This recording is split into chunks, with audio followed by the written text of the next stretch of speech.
This channel's content is intended for people over the age of 13. If you are under that age, please leave now. Thank you. I never thought we'd see the day we would get another Star Wars game from EA, no less. They've only had the franchise rights for, 6 years, and released a grand total of 3 games. One was bare bones. The next one was chock full of microtransaction and hundreds of hours of grinding for the multiplayer, with a really short, lackluster single player. And now this one, single player, check. Open world, not quite. It's more like God of War, sort of Zelda-like, you know, which is good, which is better than what we got before, which was a shitey first-person shooter. And before that was a shitey first-person online-only shooter. But it's buggy. It's gorgeous, but it's buggy, which is very annoying. No, it's not a Jeep, it's a buggy game. Not a Jeepy game. Bad joke, I know, but you know what? I'm rolling with it. Thought I'd change things up a wee bit, and then when it came to the punch, I just sort of kept everything the same. You know, talked like a twat, the usual. Anyway, game's beautiful.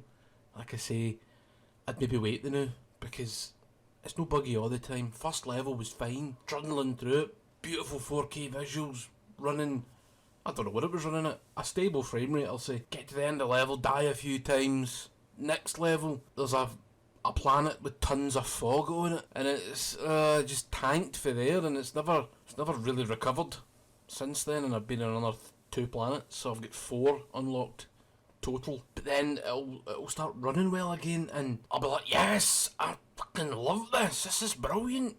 It is Dark Souls with a Star Wars skin, but it's no anywhere near as Dark Souls. You've got like 4 different difficulties: easy, normal, hard, very hard, the usual shit, the usual mumbo jumbo. The protagonist is quite likeable. The wee robot that he gets is as cute as fuck. I actually think this is better than BB-8, because he can do more than BB-8. BB-8 can do things that R2 can do. This one can run around and jump about and overcharge things and unlock other things and dive in and grab gear for you.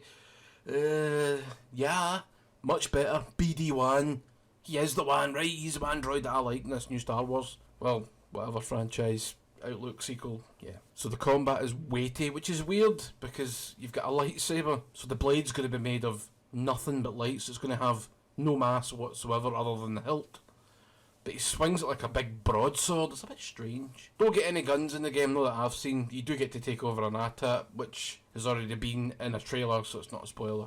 You know, let's say you go to different planets and you're sort of pushed towards a specific planet, but you don't need to necessarily go there. You can go somewhere else, get your arse kicked, realise you're under-leveled, leave. It's great fun, but it is frustrating. And if you're expecting like a sort of straightforward Star Wars game, you might be disappointed, because it is, like I say, it's more of a hardcore fighter. You need to think about what you're doing, you need to watch people's attacks, you need to dodge accordingly, and if an enemy glows bright red, you can't dodge it, you can't parry that attack or block it, you need to get out the road, then smash them.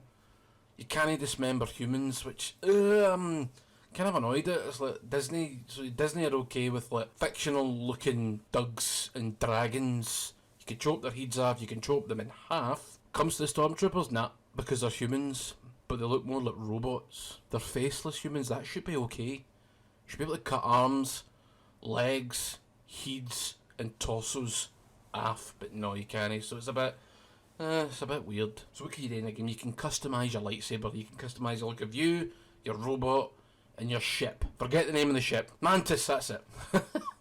You can change the colour of the Mantis. Yeah. So far, the loot that I've been finding in little boxes here and there have all just been cosmetic shit for your person and your ship and your lightsaber. It's weird. I've managed to change the colour of my lightsaber. You get different colour crystals. I've got blue, green and orange. I want purple and red though.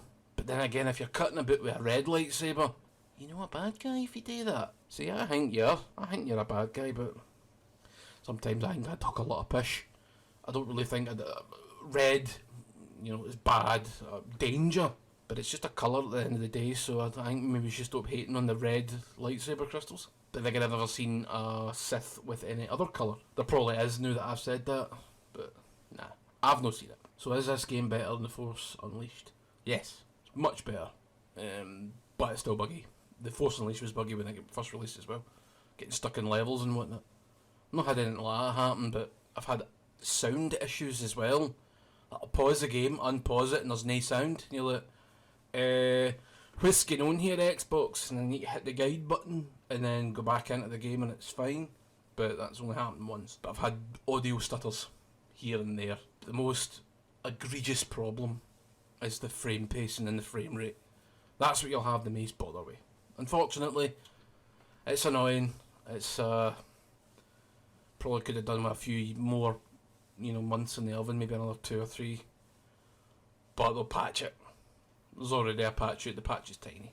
It was like 700 megabit. I was like, oh shit, a small patch. Needs another few small patches. Graphics though are out of this world. Gorgeous looking game.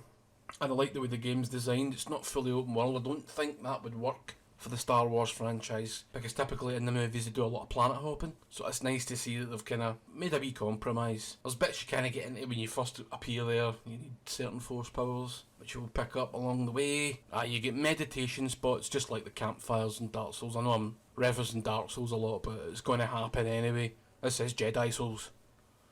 It's part of the Jedi Soulsborne games. Force Soulsborne. Soulsborne Force games? Nah.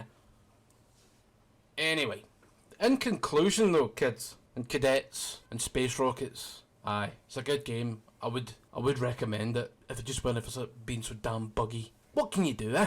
You got to roll with the punches in this life, chappy. Like, I'm working on another video about the Terminator Resistance game, and I will see you in that video. Not too distant future. Take care of yourselves and each other. Good night.